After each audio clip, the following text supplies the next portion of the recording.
Well, good morning, everybody, and welcome to our time together today. This is our second talk in our series on the search for happiness.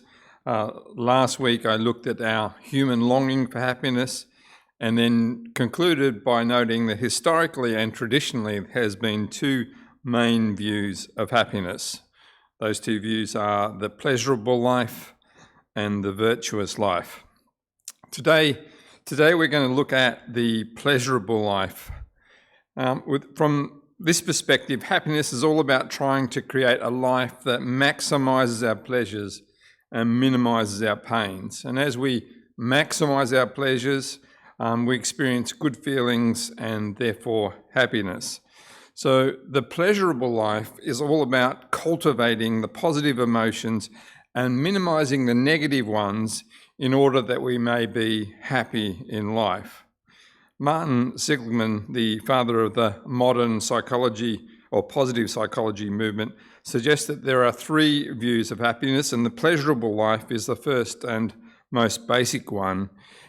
He calls it the pleasant life rather than the pleasurable life, but he says this, he says the pleasant life is all about cultivating the positive emotions like joy, ecstasy, optimism, hope, trust, contentment, etc. Sonia LYUBOMIRSKYJ, who has written one of the most well-researched books on this particular view of happiness, says that happiness is all about the experience of positive emotions, emotions like serenity, joy, pride, affection, etc. Now, she also stresses that there is another view of happiness, which is the good life, but the good life is really our second view of happiness that we'll be looking at next week. So both Seligman and LYUBOMIRSKYJ, who are probably the modern gurus of this view of happiness, agree that the pleasurable life is all about cultivating and experiencing the positive emotions of life. Now, this view of happiness has a very long history. In the Western philosophical tradition, it goes all the way back to the Greek philosophers of the 4th and 5th centuries BC, and the Greek word hedonai, from which we get the English word hedonism. Now, that's why sometimes this view is called hedonic happiness, and sometimes in academic literature you'll find that this is how it's referred to. So in the rest of our time, I want to do three things basically, and if you're taking notes, these are your three main points. I want to give you a brief history of this particular view. I then want to describe a modern example, and then I want to give you a critique of the view, that is the positives and negatives of it. So that's where we're heading for the rest of our time, a brief history, a modern example, and then a critique, the negatives and positives of this particular view. So let me begin with the brief history of this particular view. Now, from a Bible perspective, this view is much older than the Greek philosophers. It goes all the way back to the 10th century BC and the book of Ecclesiastes. Now, in the book of Ecclesiastes, we have a very wealthy king in Israel, traditionally considered to be King Solomon, and he's exploring the meaning of life. That's the theme that dominates the book of Ecclesiastes. And in chapter 2, he says to himself, now let me test myself with pleasure. And what he's saying is, let me see if the meaning of life is all about pleasure and the good things that come from it. And so in the rest of chapter 2, we have a description, a very thorough description of his testing out of this idea. And beginning in verse 3, he tells us, after much thought, I decided to cheer myself with wine. Also tried to find meaning by building huge homes for myself and by planting beautiful vineyards. I made gardens and parks, filling them with all kinds of fruit trees. I built reservoirs to collect the water to irrigate my many flourishing groves. I brought slaves, both men and women, and others who were born into my household. I also owned large herds and flocks, more than any of the kings who had lived in Jerusalem before me. I collected great sums of silver and gold, the treasure of many kings and provinces. I hired wonderful singers, both men and women, and had many beautiful concubines. I had everything a man could desire. Anything I wanted, I would take. I denied myself no pleasure. So this is this king's pursuit of pleasure as the meaning of life. And in the end, he was to conclude, if you read the book of Ecclesiastes, he was to conclude that while enjoying the pleasures of life under God's hand was a good thing, real happiness was not ultimately found in these things alone. From a Greek perspective, the pursuit of pleasure as the means of happiness dates all the way back, as I said before, to the 4th and 5th century BC, where it was known as hedonism. Now, the earliest and most extreme form of hedonism was that of the Greek philosopher Aristippus and the school of disciples he established in Cyrene, a Greek colony in northern Africa. Now, like all the Greek philosophers, Aristippus his greatest concern was in identifying the main end of life. In other words, he was asking, what is the goal of life? In the end, he argued that the goal of life was pleasure, and particularly the pleasure of the moment. And following another Greek philosopher, Protagoras, he argued that the only thing human beings can know truly is the present.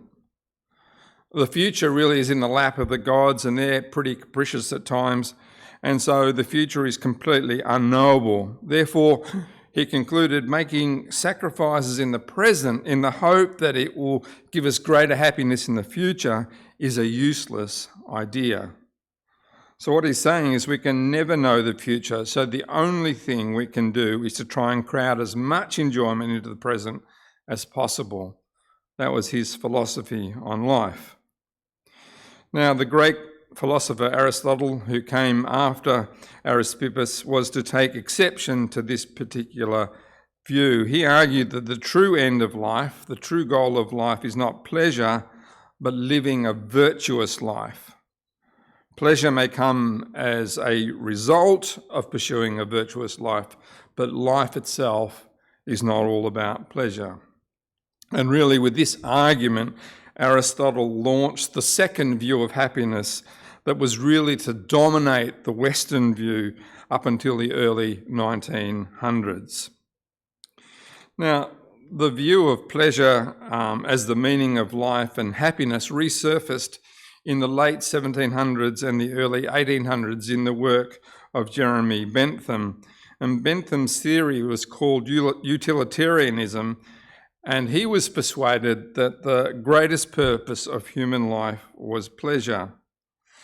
And what Bentham did was extend that to ethics and morality, and declared that the ultimate way in which we can tell whether something is right or wrong is by how much happiness it will bring to people.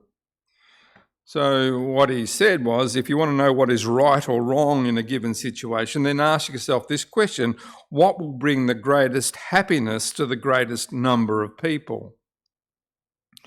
Now, his suggestion was clearly controversial. For some people said, well, no. Some things like, say, murder and immorality, they're always right or wrong, no matter whether they bring happiness to people or not. And so, obviously, in his day, the idea was controversial. And after his death, utilitarianism continued as an idea, but the traditional view of happiness as a good or virtuous life still continued to be the mainstream of Western thought. Now, some scholars suggest that the first mainstream change that came into the popular view of happiness began in America in the late 1920s. As historians look back, many of them consider the 1920s as the beginning of modernity, or the beginning of the modern era in the United States, as life began to be defined by what is called consumerism. Beginning in the 1880s, the number of immigrants coming into the United States literally exploded. They were coming from all parts of the world, drawn by the wealth and opportunities that was available to them in the land of the free. Most of them were deprived of meaningful opportunities in their home countries to pursue wealth, and so the United States was seen as the land of the great opportunity. Now, before the stock market crash in 1929, the stock market was surging and the wealth of the everyday citizen was growing. For example, Ford's manufacturing plant at that time was producing 1,000 cars a day, and the rise of the mass production of cars had significantly reduced their cost. And it's estimated by 1927 that more than half of the American families owned cars. So despite the stock market crash of 1929, many historians consider the 1920s as the beginning of the modern era in American life, and it was defined by this idea of consumerism. Now, the sociologist Don SLATER says this. He says, from the 1920s, the world was to be modernised partly through consumption. Consumer culture itself was dominated by the idea that everyday life could and should be modern. So he said, this is the age of real estate, consumer credit and cars, modern appliances bought by modern methods, placed in a modern household. Now, along with this growing wealth and confidence came the idea that happiness now was in the hands of the people, in the hands of consumers. In this sense, happiness, or people could now purchase happiness in that sense. Now, some historians suggest that this shift in the understanding of happiness was reflected in changes in the advertising of the time. And one historian says that beginning in the 1920s, advertisers began to entice consumers by portraying the pleasure of using their product. In other words, advertising shifted from simply describing the product to now appealing to the customer's emotions. So, for an example, an advertisement for soap shifted from a mere description of the qualities of the soap to how it would affect you as you used you. So the tagline for the soap was, "The skin you love to touch." In other words, the reason you buy this particular soap is because it will create the skin that you love to touch. It's, in a sense, buying you happiness in that way.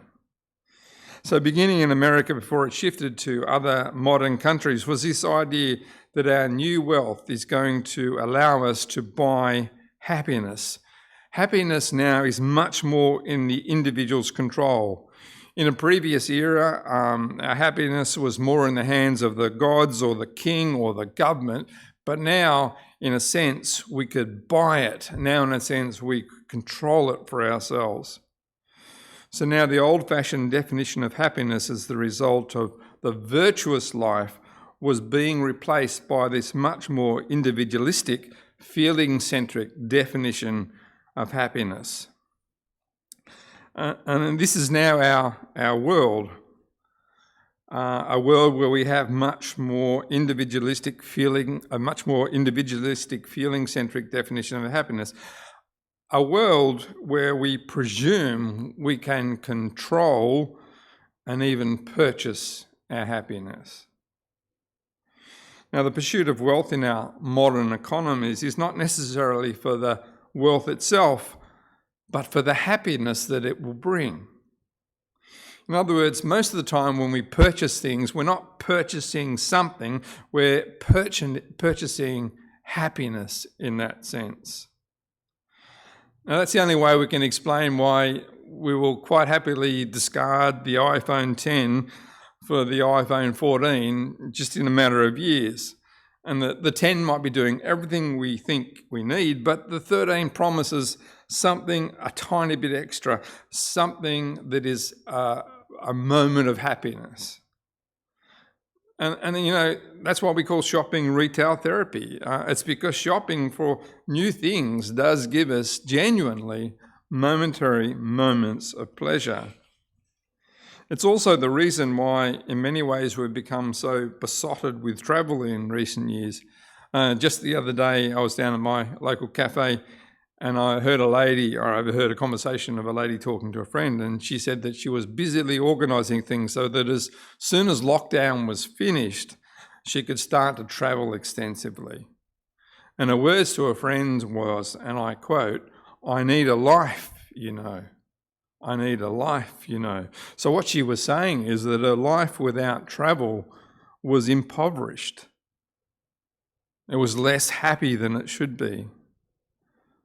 But you know, when we travel, we're not traveling necessarily to locations, but we're traveling to locations that we project will bring us moments of happiness. That's what it's all about. That's why when our expensive travels don't yield the feelings we're craving, or when other people spoil it for us, we get incredibly frustrated. Now, what we're saying to ourselves is, I spent all this money to make me feel happy, and now you're spoiling it, or it's just not living up to expectation. Or it's the same, you know, when we get back home after that very expensive holiday and life just goes back to normal, the happiness feelings disappear. All we've got left for it is that big withdrawal in the bank account. And we begin to wonder, is it all worth it? You see, it's because we've attached pleasurable feelings, we've attached happiness to modern travel. Now, don't get me wrong, there is a beautiful place for all the good things of life. But the pleasurable life says that these should be the primary things. So when they don't seem to yield happiness, that's when we start to question this idea. But why is it that some things seem to yield happiness and others don't in more deep or meaningful ways? Well, one person who set out to address this question is LYUBOMIRSKYJ in her book, The How of Happiness. And this is the modern example that I want us to look at now. And so this is our second point, this book called The How of Happiness. Now, LYUBOMIRSKYJ is considered one of the leading happiness researchers in the world today. And her book, The How of Happiness, has been considered by some to be the new Bible in the field of positive psychology. Excuse me. I first came across her book when my son James needed a fill-in subject at university to complete his arts degree. And so he decided to take a subject on happiness. And this book was the textbook for his course. Now, he obviously didn't find it very helpful, or he didn't pay enough attention, because he seemed no happy at the end. Or he said to me jokingly one day, all we do is sit around and eat chocolate brownie and share happy thoughts.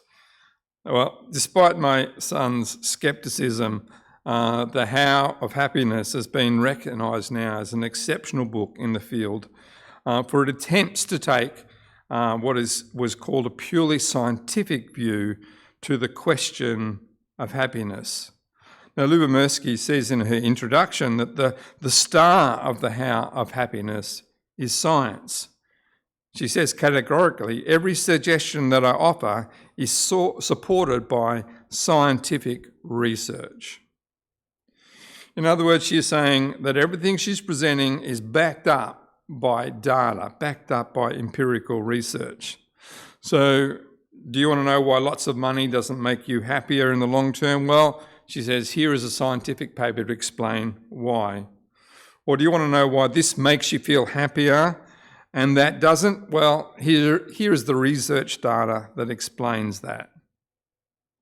Now, this is the great strength of a book, as many have noted. However, as one of the best scholarly reviews of a book said, although many of the recommendations are evidence-based, this is not true for the whole of the work. In essence, it remains an untested self-help manuscript. And as he goes on to say in his critique, sometimes, even in LYUBOMIRSKYJ's case, that can have unintended negative consequences. So let's dive into her book a little bit. She begins her book with what she calls the 40% solution, or the pie chart theory of happiness. And by this she means that when you look at people, 50% of their happiness level, 50% of their level of happiness is determined by their genetics. Some people are just born happier than others, and there's nothing you can do about it genetically. Try as you may, everybody has a happiness set point that never changes. some people are just happier, and that's just the way it is. Then she says about 10% of the variation in people's happiness can be attributed to their circumstances. So things like whether you are rich or poor, healthy or unhealthy, beautiful or plain, married or divorced, all of these things change your happiness level by around 10%. In other words, she says, if we could miraculously change any of these things in a person's life, it would only change their happiness by a measly 10%. It's the last 40%, which she calls intentional behaviour, that we can change. And this 40%, she says, is the secret to happiness. So the secret to happiness is to intentionally fill our lives, or this 40%, with strategic happiness activities. In other words, we can't change our genetics. Our change in circumstances will only give us about 10% improvement. The secret then is to fill our lives with these happiness activities, these intentional activities. And when we change that, then we change meaningfully our happiness level.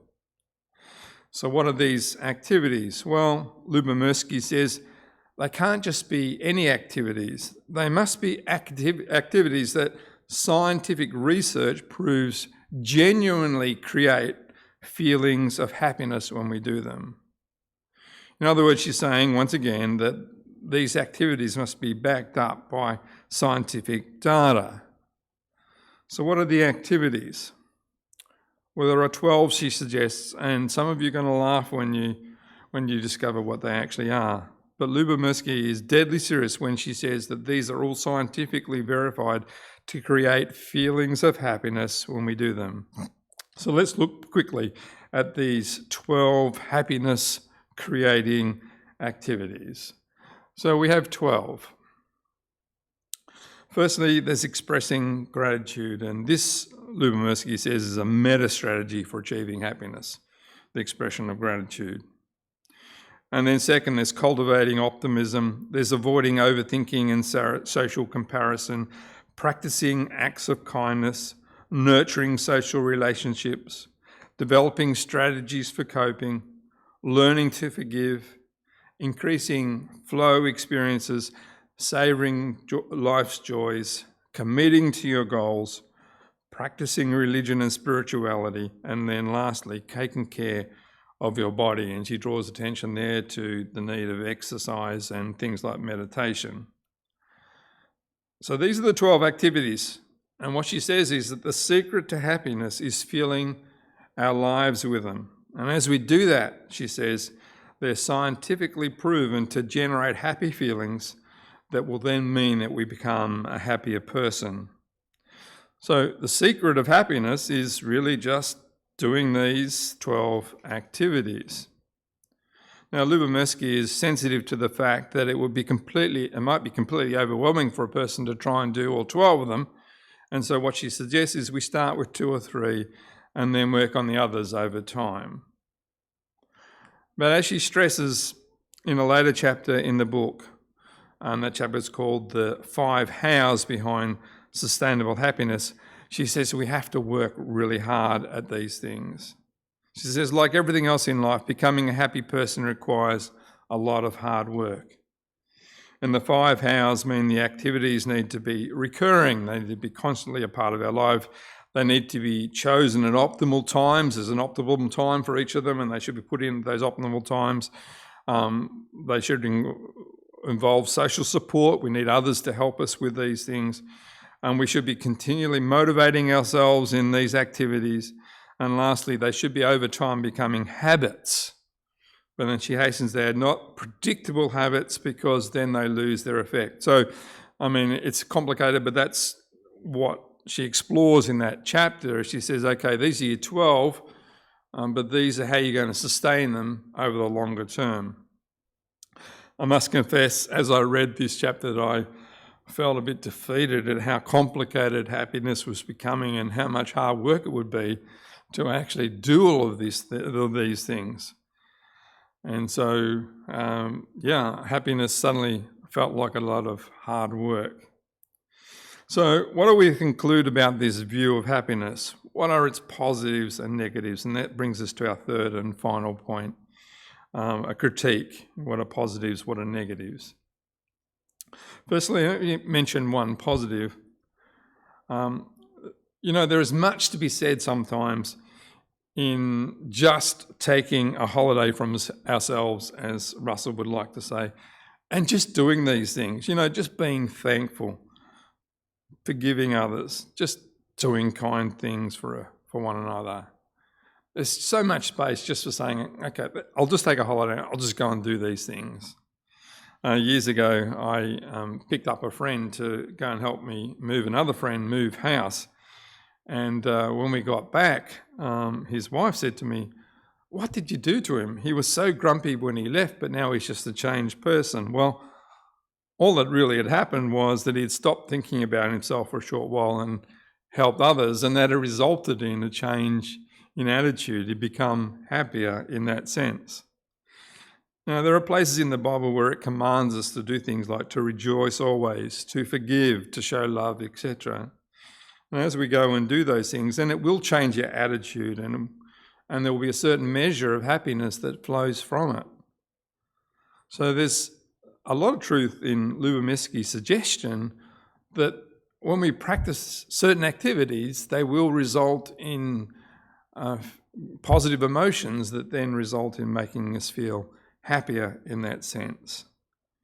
But let me come to the negatives. And as I do that, let me begin by saying that all the criticisms I'm about to give you are from other happiness scholars.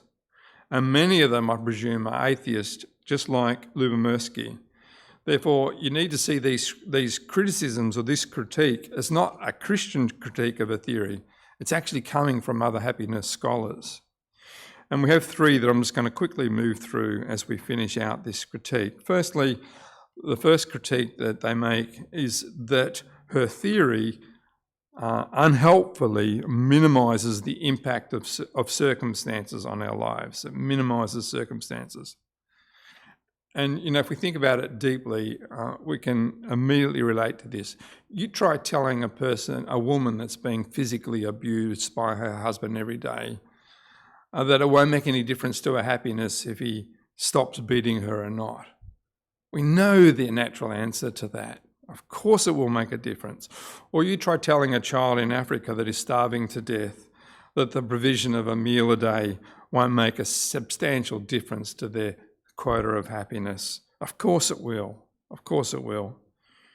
You see, in many ways, this theory of happiness, the pleasurable life, only works for the rich and comfortable in our world. It has little to say, if anything, about pain and suffering. And that, I think, is one of the major weaknesses of it, and we'll explore that in the weeks to come. So that's the first problem, is that it really minimises or downplays the impact of circumstances on our happiness. It allocates it to a mere 10% difference. And I think in a context of pain and suffering, that's laughable if it wasn't tragic. The second thing is that the second critique that I'd make of it, and others make of it, is that it lacks authenticity. You see, because what actually happens with this theory is that things like kindness actually become selfishness.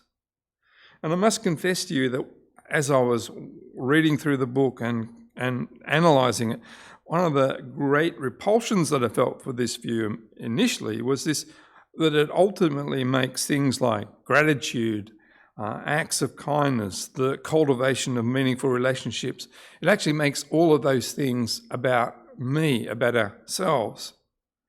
Now, I'm sure that LYUBOMIRSKY doesn't mean it this way, but ultimately, when we make kindness a strategy to improve my happiness level, then we're doing something terrible to life and relationships.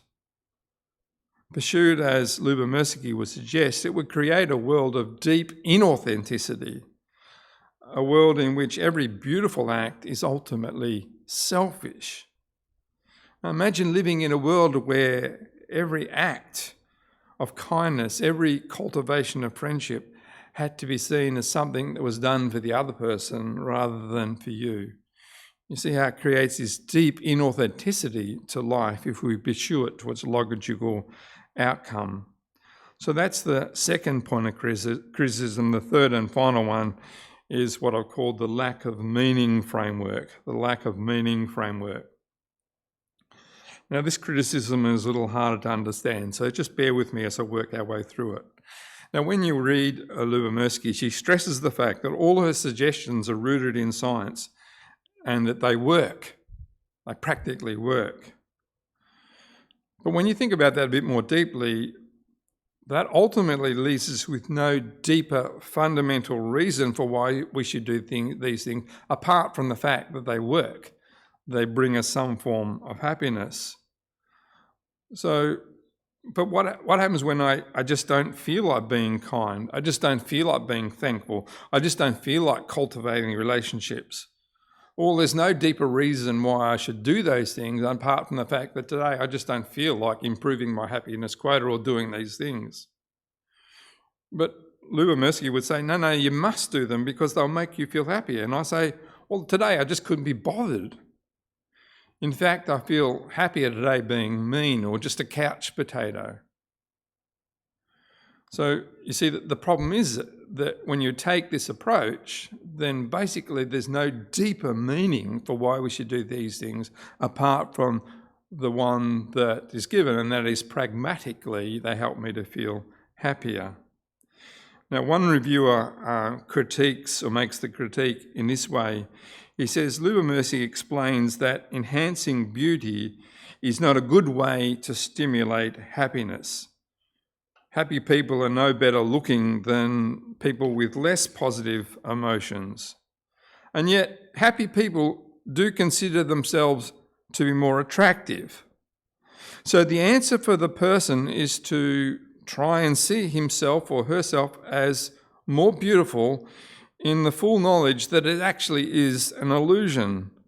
So seeing yourself as beautiful may make you feel more happy, but it's just a trick to make you feel better about yourself.